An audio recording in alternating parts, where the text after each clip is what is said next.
구독과 좋아요는 사랑입니다. 이 아침에 하나님께서 우리에게 주시는 말씀은 신약성경 마태복음 14장 22절부터 36절 말씀입니다. 예수님께서 오병이어 사건을 보여주셨습니다. 이 기적을 통하여서 많은 사람들이 배불리 먹고 또한 12바구니가 넘게 남았다라고 기록되어 있습니다. 그런데 예수님의 이 사건을 경험한 사람들이 예수님을 따르기 시작합니다. 그들은 예수님이 누군지 알고 싶지 않습니다. 그저 자신의 필요를 채워주는 분이라고 여기고 그분 옆에만 있으면 굶지 않겠다라고 생각하고 예수님을 왕으로 추대하려고 하였습니다. 예수님을 자신들의 필요를 채워주는 존재로만 여겼던 것입니다. 그래서 이들의 마음을 아시는 주님께서는 즉시 제자들을 피하게 하시고 사람들을 돌려보내고 혼자 남아 기도하셨다라고 기록되어 있습니다. 많은 사람들에게 둘러싸이면 이동하실 수가 없습니다. 동시에 오병이어 기적을 일으키신 그 의미가 퇴색이 됩니다. 예수님은 단지 먹을 것을 주기 위해 이 땅에 오신 분이 아니라 하나님 나라를 알려주시고 백성들을 구원하기 위해 오신 것입니다. 그런데 지금 사람들에 의해서 왕으로 추대되는 것은 하나님의 뜻도 아니고 주님께서 원하시는 일도 아니었습니다. 급하게 자리를 뜨시는 이유가 그것이고 홀로 남으신 이유가 그것입니다. 여러분, 우리는 사람들의 주목을 받는 것을 좋아합니다. 내가 어떠한 큰 일을 이루었다고 하면 사람들이 나를 기억해 주기 원합니다. 나를 높여주기 원합니다. 알아주기 원합니다. 그러나 예수님은 그렇지 않습니다. 예수님은 언제나 사람들의 반응에 움직이시는 것이 아니라 하나님의 계획에 따라 움직이시는 분이십니다. 그것이 가능한 이유는 주님이 기도하셨기 때문입니다. 여러분, 기도하지 않으면 우리는 눈에 보이는 현상이나 사람들에 의해서 움직이게 됩니다. 그러나 기도하면 사람에 따라 움직이는 것이 아니라 하나님에 따라 움직이게 됩니다. 그래서 우리가 기도해야 되는 것입니다. 기도하면 할수록 우리는 사람들에게 휘둘리지 아니하고 하나님의 길을 걸어가게 됩니다. 예수님은 사람들을 다 피하고 홀로 남아 산에 올라가 기도하셨습니다. 그 자리를 맛보면서 누리는 것이 아니라 그 자리를 떠나 의도적으로 하나님 앞에 혼자 있는 시간을 가지셨다는 것입니다. 언제나 성공 뒤에 더 큰 위기가 찾아오게 됩니다. 우리가 성공했을 때 더 기도해야 하는 이유가 바로 이것이죠. 사람들을 따라갈 것인가, 하나님을 따라갈 것인가. 이 아침에 우리가 하나님 앞에 기도하며 우리의 마음을 돌아보는 여러분과 제가 되기를 원합니다. 두 번째로 알 수 있는 것은 제자들이 예수님을 두려워합니다 라는 것입니다. 제자들이 예수님을 두려워합니다. 우리 25절, 26절 말씀 같이 읽겠습니다. 시작. 밤 사경에 예수께서 바다 위로 걸어서 제자들에게 오시니 제자들이 그가 바다 위로 걸어오심을 보고 놀라 유령이라 하며 무서워하여 소리 지르거늘. 아멘. 제자들이 배를 타고 먼저 떠났지만 이들은 앞으로 나아가지 못했습니다. 왜냐하면 바람이 이 배의 방향을 막고 있었기 때문입니다. 그래서 열심히 노력하여도 앞으로 나아가지 못하는 상황이 되었습니다. 여러분, 우리가 원하지 않아도 여러 상황과 환경이 우리를 막아서 열심히 애써도 그 자리에 머무르거나 뒤로 물러나게 되는 일들이 참 많이 있습니다. 힘은 힘대로 들고 자리를 유지하지도 못하는 그러한 상황 속에서 제자들은 모두 다 피곤하고 지친 상태였습니다. 이때에 물 위를 걸어서 오는 예수님의 모습이 보였는데 제자들은 이 예수님을 보면서 유령이라고 생각하고 놀랐던 것입니다. 왜냐하면 유대인들은 바다는 죽은 사람들의 영이 떠돌아다니는 장소라고 생각하였습니다. 많은 물이 있고 깊은 어둠이 있기 때문에 바다는 악한 세력들이 머무는 곳이라고 생각하였습니다. 그래서 그 밤에 사람의 형체가 물 위로 걸어오는 것을 보면서 이들은 전혀 상상하지 못한 모습을 보고 예수님이라고는 생각하지 못하고 유령이라고 여겼던 것입니다. 자신들의 마음을 그대로 주님께 투영하면서 믿었던 것이죠.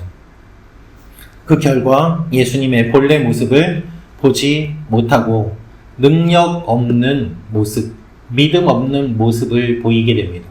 그래서 예수님께 결국 책망을 받습니다. 믿음이 없다라고 말입니다. 여러분, 믿음이 있다고 하면서도 결정적인 순간에 두려워하는 사람들이 얼마나 많이 있습니까?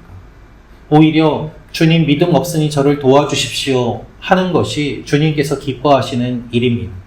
내가 평소에 믿음이 있다고 하다가 결정적인 순간에 넘어지는 것보다는 날마다 하나님 앞에 겸손하게 믿음 없음을 불쌍히 여겨달라고 간구하는 것이 더 지혜로운 모습 아니겠습니까? 주님께서는 우리가 두려워하지 않고 주님만을 바라보기를 원하십니다. 풍랑을 맞이하여 힘들고 지친 제자들에게 위로를 주시기 위해 주님이 걸어오셨습니다. 우리의 인생 가운데 많은 어려움이 있을 때 주님이 우리에게 찾아오십니다. 그러나 그것을 거부하는 사람들 또한 많이 있습니다. 그것은 어리석은 모습인 것이죠. 가장 안심하고 기뻐해야 될 상황에 제자들은 두려워합니다.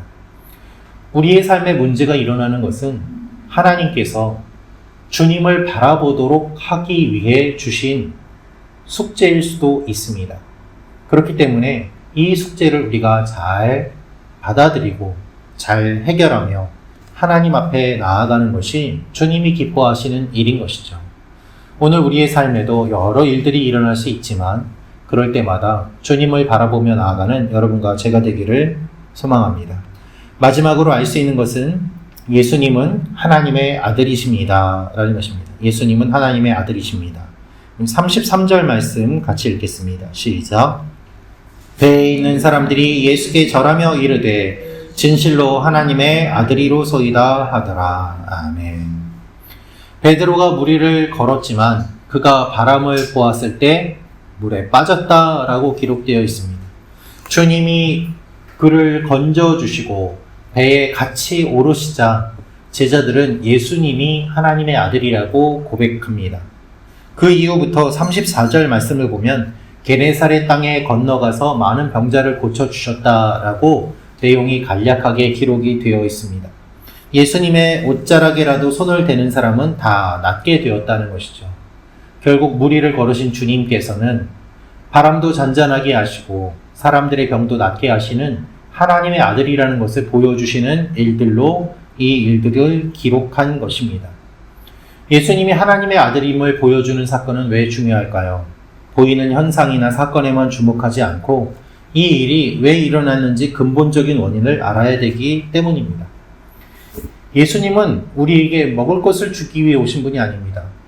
우리의 필요를 채워주기 위해 오신 분이 아닙니다. 우리가 복받기 위해 예수님을 믿는 것이 아니라 얻어내기 위해 예수님을 믿는 것이 아니라 예수님은 우리를 사랑해서 이 땅에 오셨습니다. 하나님이 세상을 이처럼 사랑하사 독생자를 주셨다고 되어 있지 않습니까? 그 사랑을 우리가 먼저 경험할 때 모든 필요가 채워지게 됩니다. 그런데 필요만 바라보게 된다면 주님의 이 사랑을 우리가 보지 못하는 일들이 일어나게 되죠. 우리가 하나님을 사랑하기 전에 하나님이 먼저 우리를 사랑하셨고 그래서 우리를 만나 주셨고 구원해 주셨습니다. 이 사랑의 고백 위에서 우리가 예배도 기도도 가능한 것입니다. 하나님이 우리에게 원하시는 것이 바로 이 사랑입니다. 필요를 채워주는 것에만 주목하지 말고 나의 사랑에 관심을 기울여 달라는 것이 주님의 마음인 것이죠. 결국 우리의 필요를 채워주시는 것도 사랑을 알려주시기 위한 첫 번째 단계에 불과한 것이지 이 필요를 채워주시는 것만이 전부가 아니라는 것입니다. 이 사랑이 주님과의 관계 가운데서 깊어진다면 우리의 기쁨을 빼앗을 것은 아무것도 없습니다. 그러나 이 사랑이 충족되지 않는다면 주님이 무엇을 해주셔도 우리는 불평과 불만으로 가득 찰 것입니다. 우리는 언제나 예수님이 하나님의 아들임을 고백해야 됩니다. 이 아침에 우리가 기도할 때 주님은 하나님의 아들이십니다. 주님은 모든 것을 하실 수 있습니다. 주님은 우리를 다스리십니다. 이렇게 고백하며 기도할 때 우리의 기도에 힘이 실리게 될 것입니다. 하나님 이거 해주십시오. 이거 해주십시오. 간구하는 것보다 하나님이 어떤 분인지를 고백하고 기도할 때 우리의 기도에 담대함이 생기고 힘이 실리는 것이죠. 왜냐하면 하나님은 그 모든 것을 하실 수 있기 때문입니다. 이 아침에 기도하면서 주님과 사랑의 관계가 깊어지고 주님의 성품을 깊이 묵상하며 기도하며 나아가는 여러분과 제가 되기를 주님의 이름으로 축원합니다. 기도하겠습니다.